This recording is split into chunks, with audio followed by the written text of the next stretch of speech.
안녕하세요. 이번에는 우리 학습지 20쪽에 해당하는 아리스토텔레스 내용입니다. 자, 성품의 탁월성과 행복을 키워드로 하는 아리스토텔레스에 대해서 정리를 해볼 건데요. 자, 옆에 여기 보시면 여백이 있습니다. 여기에 아리스토텔레스의 핵심 주장을 정리를 하고 아래에 나오는 빈칸을 채워가면서 한 번 더 내용을 할 겁니다. 이미 수업 시간에 선생님하고 핵심 내용을 정리한 반 친구들은 지금부터 이 핵심 내용 정리하는 부분은 건너뛰시면 됩니다. 건너뛰고 이제 빈칸 내용 보시면 되고, 진도상 아직 이 부분을 못하고 플라톤에서 끝난 반은 여기서부터 차근히 이제 영상 보면서 들어주시면 되겠습니다. 자, 아리스토텔레스의 핵심 내용을 우리가 5줄 정도, 번호로 매기면 4번까지고요. 5줄 정도로 정리를 하겠습니다. 자, 우선 아리스토텔레스는 소크라테스와 소크라테스의 제자였지만 소크라테스와 상반되는 주장을 하기도 했습니다. 그래서 아리스토텔레스의 특징을 정리를 할 때는 플라톤과 비교되는 면에서 어떻게 다른지를 중심으로 보시면 될 것 같습니다. 자, 우선 플라톤은 이데아를 중요하게 생각을 했고, 그 이데아는 이성으로만 파악할 수 있는 이상적인 세계, 이상적인 경지, 이런 것들을 이야기했어요. 그래서 우리가 쉽게 경험하지 못하고 현실에서 바로바로 파악이 안 되는 거지만 이상적인 이데아계에 존재하는 그것을 향해서 나아가자고 얘기를 했다면, 아리스토텔레스는 현실주의적인 사고를 가졌습니다.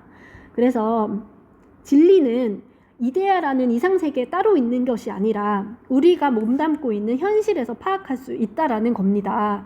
그래서 이 현실주의는 플라톤의 이상주의적인 가치관하고 비교해서 기억을 하시면 됩니다.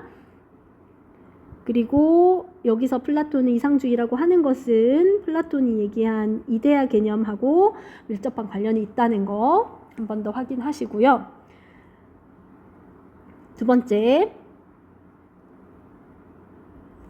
자, 플라톤은 이데아계와 현상계를 구분했어요. 우리가 몸담고 있는 현실세계, 현상계와 이상세계, 이데아를 구분해서 이원론이라고 불렀습니다. 세상을 두 가지로 구분해서 바라봤다면, 그에 비해서 아리스토텔레스는 오직 현실에서 우리는 진리를 찾을 수 있다라고 얘기를 했잖아요. 그래서 현실 하나만 봅니다. 그래서 이원론과 반대로 일원론이라고 볼게요. 그래서 현실주의를 강조한 것과 이론론은 연결되어 있는 내용입니다. 자, 그러면 우리는 현실에서 진리를 찾을 수 있고 이 현실에서 충실한 삶을 살아야 하는데 어떤 방식으로 이걸 해나갈 수 있느냐에 대한 내용이 펼쳐질 겁니다. 자, 아리스토텔레스는 우리가 몸담고 있는 현실에 우리가 반드시 이루어야 하는 목적이 있다고 생각을 했습니다. 인간이든 동물이든 물건이든 모든 것은 저마다의 목적을 가지고 세상에 태어났다는 겁니다. 자, 이 목적론을 토대로 우리 인간의 목적은 무엇이냐라고 했을 때 그것을 행복이라고 정의 내렸습니다. 우리가 정말 지금 많이 얘기하고 있는 인생의 목적이 행복이다라는 개념이 이제 아리스토텔레스에게서부터 나오기 시작한 건데요. 자, 우리 플라톤 아리스토텔레스 하기 전에 선생님이 덕선이 사진 보여줬죠. 서양윤리에서는 덕선이를 기억하라고 했었는데 일단 덕선이 중에서 우리가 선이라는 개념을 한번 확인해 볼게요. 그러니까 선은 굿이었잖아요. 좋은 것. 우리가 좋다라고 생각하면서 추구할 만한 것이 선이었거든요. 자, 좋은 것 중에서도 가장 좋은 것. 자, 내가 지금 공부를 하는 것이 나에게 좋은 거야. 공부를 해서 좋은 성적을 받는 게 나에게 좋은 거고, 그걸 통해서 좋은 대학을 가거나 내 꿈을 이루는 게 좋은 거야.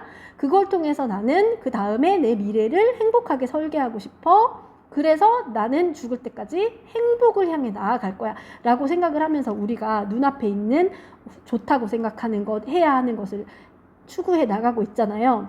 그래서 우리가 이렇게 좋은 것을 해나가다 보면 이 좋은 것 중에서도 가장 좋은 것이 있는데 그것이 바로 플라톤은 행복이라고, 아리스토텔레스는 행복이라고 얘기를 했습니다. 그래서 여기서 선 개념과 최고선 개념 한 번 더 확인해 볼게요. 그리고 유의할 점이 있습니다. 자, 행복은 인간이 좋다고 생각하는 것 중에 가장 높은 곳에 있는 최고선이 맞습니다. 하지만 유일한 선은 아닙니다. 자, 여러분이 좋다고 생각하는 건 행복밖에 없나요? 아니죠. 오늘 아침 일찍 일어나서 내가 밀린 숙제를 했거나 책을 읽었거나 그것도 나에게 좋은 것입니다. 그리고 운동을 해서 내 몸을 건강하게 가꾼 것도 나에게 좋은 것입니다. 친구와 우정을 나누는 것도 나에게 좋은 것이고 선생님께 예의 바르게 행동하고 칭찬받는 것도 좋은 것입니다. 우리에게 선은 여러 가지가 있습니다. 그런데 그 모든 좋은 것, 내가 좋다고 생각한 선한 행동들의 끝에 가면 가장 궁극적으로 마지막에 최고의 선으로 행복이 있는 거지, 이 행복은 유일한 선은 아니라는 것입니다. 요거 여러분들 잘 구분하시기 바랄게요. 자, 쓰다 보니 자리가 모자라서 이쪽으로 내려갈게요.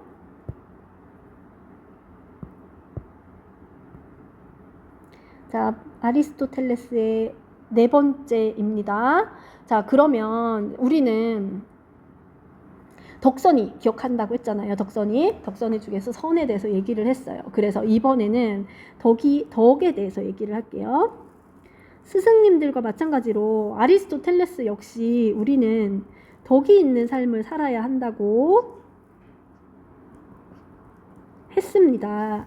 자, 덕은 동양 윤리를 공부할 때는 도덕이었어요. 도덕적인 사람. 그런데 서양 윤리에서의 덕은 뭐라고 선생님이 정리해 줬는지 기억나나요, 여러분? 덕은 탁월함을 갖추는 것이 덕이었어요.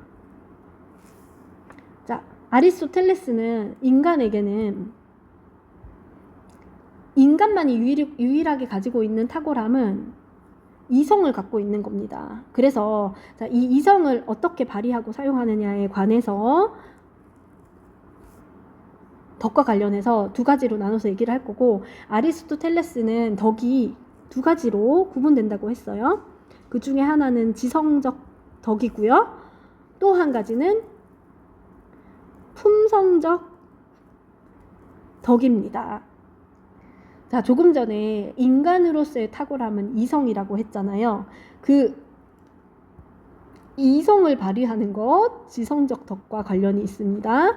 그리고 교육을 통해서 우리 인간의 지성을 갖춰 나가는 것, 이것이 바로 지성적 덕이라는 겁니다. 자, 그리고 이성이 있는 반면에 우리에게는 감정이 있고 욕구가 있는데, 이 감정과 욕구와 관련해서 인간이 탁월하게 잘 할 수 있는 것이 있습니다. 그것을 품성적 덕이라고 했습니다. 자, 이 덕에 관한 내용은 조금 더 자세하게 여러분들이 공부할 필요가 있고 중요한 내용이기 때문에 여기에서는 아주 간략하게만 적고 빈칸 채울 때 조금 더 자세하게 공부하도록 할게요. 그래서 지금 단계에서는 이러한 개념이 있다, 이렇게 구분을 하는구나, 이렇게만 아시고 넘어가겠습니다. 그리고 이 품성적 덕을 설명할 때 가장 핵심 개념은 모자람과 지나침 사이의 중간을 가리키는 중용입니다.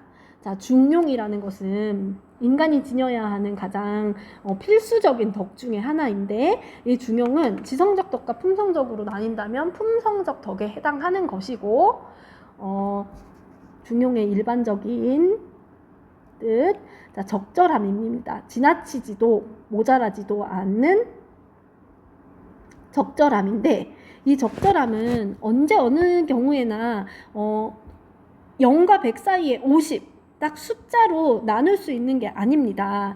상황에 따라서 적절함의 정도가 다를 수 있잖아요. 그래서 아리스토텔레스는 상황에 따라 지나침과 모자람의 중간, 적절함을 이야기했습니다. 그렇기 때문에 숫자로 50, 5대 5 이렇게 나눌 수 있는 산술적 중간이 아니라고 이야기했고요. 그 다음에 중용은 모든 행위에 적용이 되는 게 맞을까요? 아닐까요? 아닙니다. 요거 이제 잘 기억할게요. 왜냐하면 우리 인간의 대부분의 행동에는 지나치지도 모자라지도 않은 게 맞다는 거는 맞는 말이에요. 그런데 도둑질, 그 다음에 뭐 강간, 살인 이와 같은 범죄 행위에는 중용이라는 것이 성립할 수 없다는 겁니다. 그래서 아리스토텔레스가 중용을 굉장히 강조했지만 그것은 올바른 행위에 대해서 중용을 얘기한 것이고 인간이 하는 모든 행위에 중용이 적용된다는 것은 아니다라는 거. 요거 우리 잘 한번 기억해 봅시다. 자, 이렇게 하고 선생님 아까 아리스토텔레스 4번까지라고 했는데 5번으로 한 가지만 더 정리하겠습니다.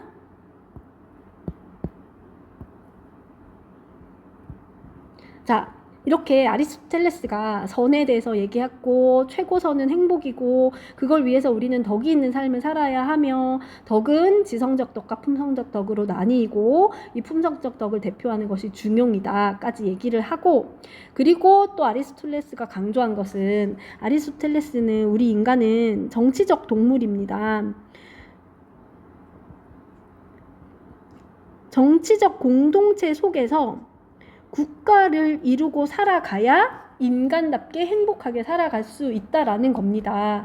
그러면 우리 인간의 삶에 국가와 정치적 공동체가 필수적이므로 우리는 그 속에서 시민의 의무를 다해야 한다는 거죠.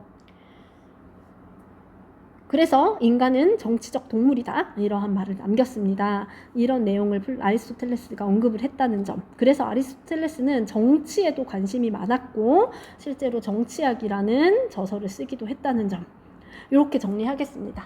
그래서 여러분 잘 내용이 확인이 되실지 모르겠는데 아리스토텔레스의 핵심적인 내용 이렇게 5가지로 정리했습니다.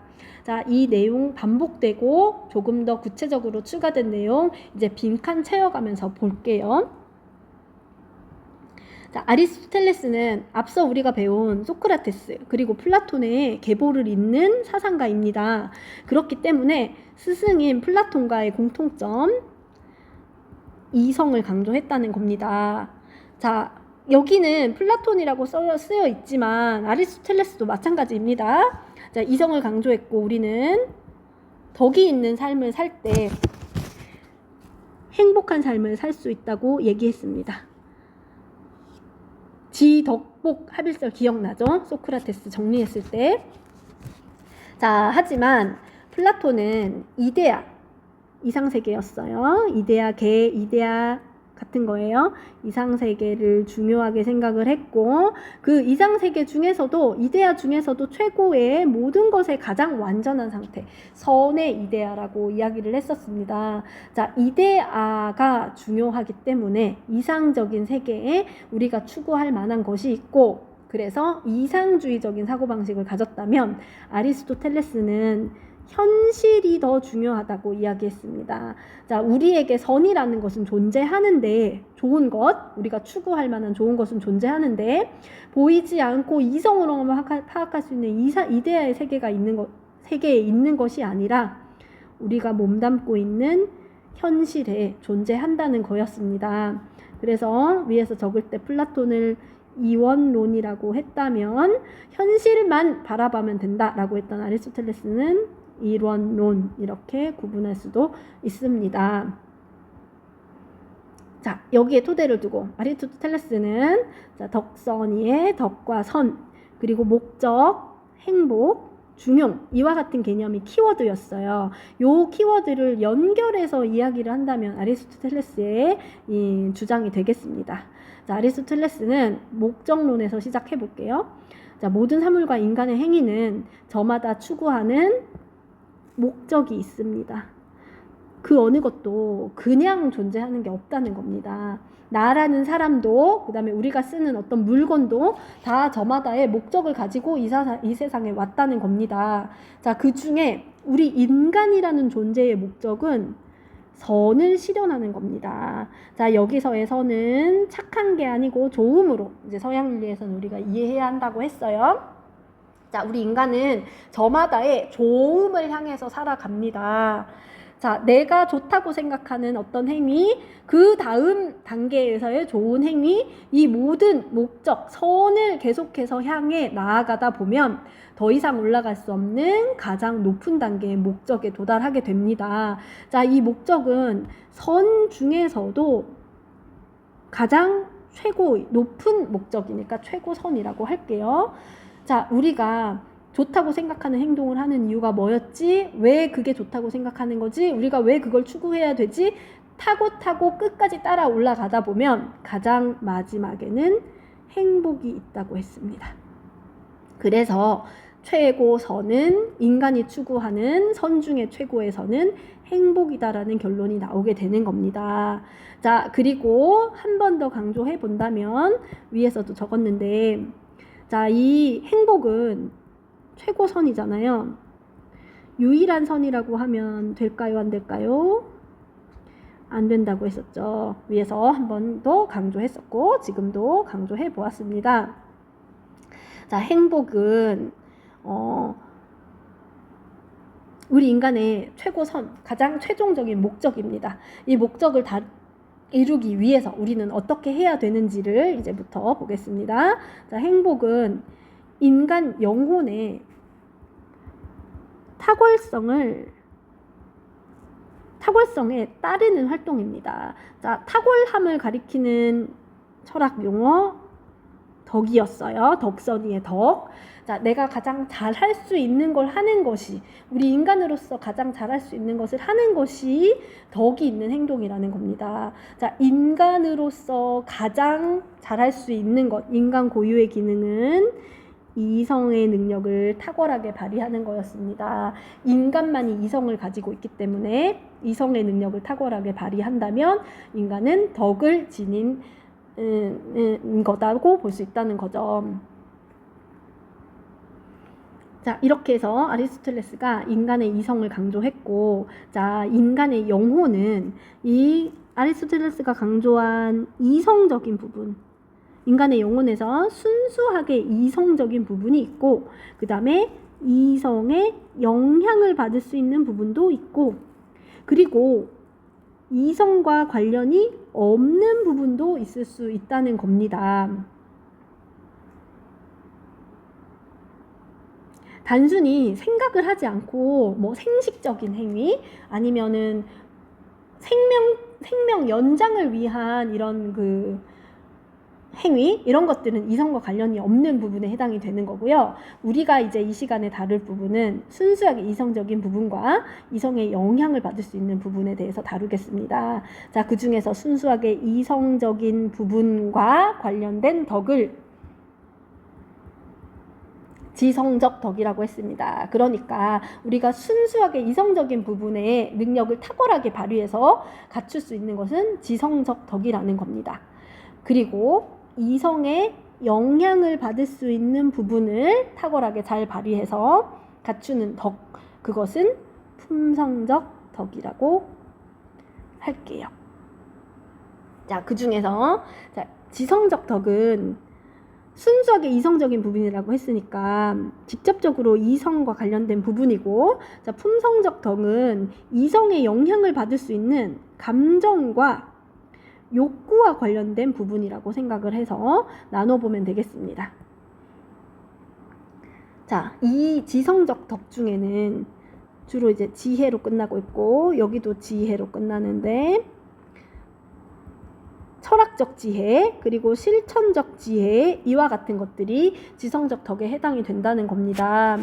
실천적 지혜는 품성적 덕을 발휘하는 데 직접적인 영향을 미쳐서 인간의 감정과 행위를 변화시킬 수 있다라고 하였습니다. 그리고 정말 말 그대로 인간의 이성을 충분히 활용해서 어떤 것이 올바른 행위인지, 우리가 무엇을 추구해야 하는지 생각하고 판단하고 하는 것들은 철학적 지혜라고 하는 겁니다. 그래서 이 지성적 덕 중에 가장 이성과 밀접한 관련이 있고 완전히 이성적인 거는 이 철학적 지혜라고 할 수 있을 것 같아요. 그리고 논리적으로 추론하는 것 역시 지성적 덕에 해당이 됩니다. 자, 이렇게 지성적 덕은 스스로 생각하거나 혹은 교육을 통해서 길러집니다. 이렇게 길러진 지성적 덕은 옆에 있는 품성적 덕의 형성에 영향을 주게 되는데요. 이렇게 지성적 덕의 영향을 받아서 갖추게 된 품성적 덕은 구체적으로 얘기하면 용기 같은 것, 절제 같은 것. 플라톤이 덕을 얘기할 때 지혜, 용기, 절제를 얘기했었잖아요. 그 중에서 지혜라는 것은 지성적 덕에 해당이 된다면 용기와 절제는 품성적 덕에 해당이 된다는 겁니다. 그리고 우리가 중요하다고 생각하는 여러 덕목 중에 예를 들어서 친절이라는 게 있습니다. 친절과 같은 것도 품성적 덕에 해당이 된다라고 하는 거예요. 자, 이 품성적 덕은 인간의 영혼의 감각과 욕구의 기능이, 여기 보면 감각, 욕구 이런 것들이 나오잖아요. 이런 것들이 앞에 나왔던 지성적 덕에 영향을 받는다고 했으니까 지성적 덕의 가장 큰 특징이었던 이성의 명령에 따를 때 발휘할 수 있는 것이 품성적 덕이라는 겁니다. 자, 용기도 그렇고 절제도 그렇고 친절도 그렇고 이와 같은 것들은 생각만 해서는 안 되고 직접 실천을 해야 합니다. 그리고 실천을 잘 하려면 내가 이것을 실천으로 옮기겠다는 의지가 중요합니다. 그래서 품성적 덕에서의 하나의 키워드는 실천 의지입니다. 그래서 우리가 머릿속으로 알고 배우는 것은 지성적 덕에 해당이 된다면 그것을 실천하고 그다음에 잘 조절해서 드러나는 것이 품성적 덕이다. 이렇게 구분을 하시면 되겠습니다. 그래서 이 품성적 덕은 지성적 덕 또는 이성의 영향을 받을 수 있는 부분이다. 이렇게 구분이 되었습니다. 자, 이와 같은 품성적 덕은 용기도 있고 절제도 있고 친절도 있고 그 밖에 이성을 통해서 감정과 욕구를 조절한 많은 좋은 덕목들이 있는데요. 이 모든 좋은 덕목들의 공통된 특징이 뭐냐라고 하면 중용이라고 할 수 있다는 겁니다. 그래서 여러분, 중용이라는 것은 하나의 덕의 종류가 아니고 모든 좋은 덕들의, 품성적 덕들의 특징에 해당하는 거, 그런 덕들을 관통하는 중요한 특징이 중용이다라고 생각을 하면 되겠습니다. 자, 중용은 과도하지도, 지나치지도, 그 다음에 모자라지도, 부족하지도 않은 그 중간에 적절한 상태를 가리킵니다. 자, 상황에 따라서 때로는 A처럼 행동하는 것이 중용일 수 있고 또 다른 상황에서는 B처럼 행동하는 것이 중용일 수 있습니다. 그래서 이 중용은 50 또는 5 이렇게 숫자로 산술적으로 중간을 나눌 수 있는 것이 아니라 그 상황에 따라서 여러 가지를 고려했을 때 어떤 상태가 가장 적절한지를 판단할 수 있다라고 얘기했습니다. 그리고 중용은 나쁜 감정 또는 비도덕적인 행동에 대해서는 성립할 수가 없다라고 했습니다. 우리의 감정을 잘 조절하는 것도 중용입니다. 화를 너무 지나치게 내는 것도, 그렇다고 항상 바보처럼 웃기만 하는 것도 다 적절함이 아닌데, 그럴 때는 우리의 감정을 적절히 조절하는 것이 중용이 맞는데, 화를 내는 행동이라는 그 화라는 그 감정에는 중용이 없다는 겁니다. 그래서 그 자체로 나쁜 감정 또는 아까 말했듯이 도둑질 또는 살인 이와 같은 비도덕적인 행동에 대해서는 중용이 성립 불가하다는 것입니다. 그래서 나쁜 감정과 나쁜 행동에 대해서는 중용은 성립 불가능하다. 요거를 잘 체크하시면 좋겠습니다. 자, 그리고 이 중용은 품성적 덕의 특징이었습니다. 그리고 여러분, 자, 아까 여기서 지성적 덕의 하나였던 실천적 지혜는 어떤 행동이 중용의 상태인지 알려주는 역할을 합니다.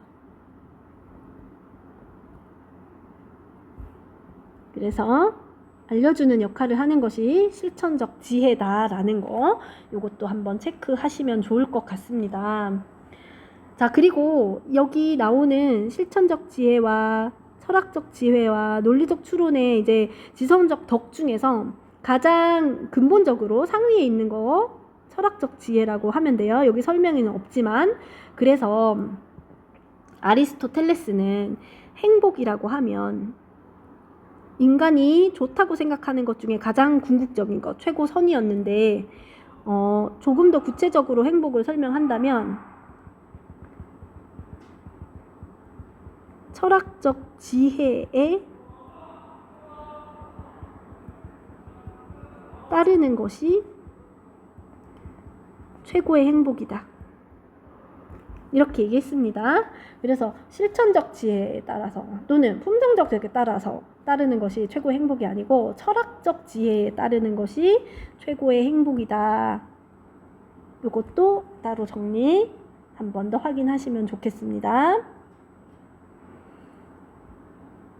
자, 이거를 이렇게 또 다르게 표현한다면 우리가 품성적 덕에 따르는 행동이 있었어요. 자, 이것은 최고의 행복이 맞을까요? 아닐까요? 아니겠죠. 왜냐하면 이제 금방 철학적 지혜에 따르는 것이 최고의 행복이라고 했잖아요. 그러니까 지성적 덕 중에 하나인 철학적 지혜에 따르는 것이 최고의 행복이지 품성적 덕에 따르는 행동이 최고의 행복이 아니라는 겁니다. 요거를 잘 구분해 주시면 좋겠습니다.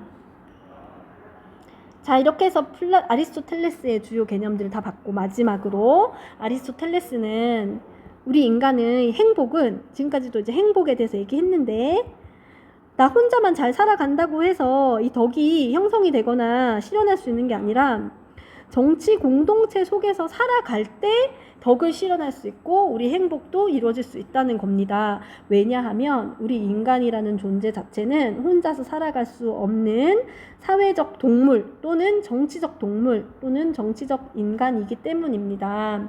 그래서 아리스토텔레스는 공동체의 시민으로서 의무를 다하며 살아갈 것을 강조했습니다. 자, 여기서 의무를 다한다는 거는 가장 기본적으로는 법을 잘 지키는 거겠죠. 법의 준수를 비롯해서 혹시 여기 네, 법을 잘 지킨다거나 또는 정치 공동체의 일에 적극적으로 참여하는 것, 이런 것들을 통해서 인간의 행복을 실현하는 할 수 있다라고 이야기했습니다. 자, 이렇게까지 해서 아리스토텔레스가 행복과 덕과 그 다음에 중용, 정치 공동체 이와 같은 것들을 중요하게 생각했다는 점을 정리해 보았습니다. 이렇게 아리스토텔레스는 스승님들이 강조했던 이성의 전통을 이었고, 그리고 이상세계만이 아니라 현실에서 우리 인간이 무엇을 할 수 있는지를 이야기해 주었고, 그리고 또 우리는 이제 인간으로서 행복을 추구하는 존재라는 점, 이와 같은 것들을 이야기해 주면서 우리 인류의 또 철학사에 엄청나게 많은 영향을 주었습니다. 그리고 이 수업 때 설명하지 않았지만 아리스토텔레스는 정치, 과학, 수학, 윤리, 문학 정말 많은 분야에서 관심을 갖고 연구를 했거든요. 그래서 플라톤이 아카데미아를 세운 것처럼 아리스토텔레스도 학교를 세우고 평생 동안 이런 학문 연구에 몰두를 했고 많은 제자들과 함께 연구를 했고 그 연구 결과를 굉장히 많이 남겼어요. 그런데 이제 우리가 이 다음에는 그리스 시대가 이어지지 않고 이제 중세 시대로 넘어가게 됩니다. 그러면서 아리스토텔레스의 사상이 잊혀지게 돼요. 오랫동안 잊혀지게 되는데 이 아리스토텔레스가 엄청나게 많은 연구 결과물들과 저작물들과 이런 것들을 남겼기 때문에 그 기록들이 다 남아있고 그 기록들은 많은 시간이 지난 후에 오히려 이 그리스 학문과 문화를 받아들였던 아랍 문화권에서 연구가 더 많이 되었고 그렇게 연구한 거를 나중에 중세 이후에 유럽 사회에서 오히려 아랍 문화권으로부터 역수입을 하게 되고 그렇게 뒤늦게 아리스토텔레스의 사상이 유럽 사람들에게 다시 알려지게 됩니다. 그렇게 해서 유럽에서 아리스토텔레스에 다시 관심을 갖게 되었고 지금은 우리가 이렇게 굉장한 비중으로 배우고 있을 만큼 또 중요한 사상적 업적을 이제 남기고 우리가 배우게 된 것입니다. 자, 이와 같은 이야기가 있었다는 것도 같이 기억하시고 아리스토텔레스는 여기까지 하겠습니다. 수고하셨습니다.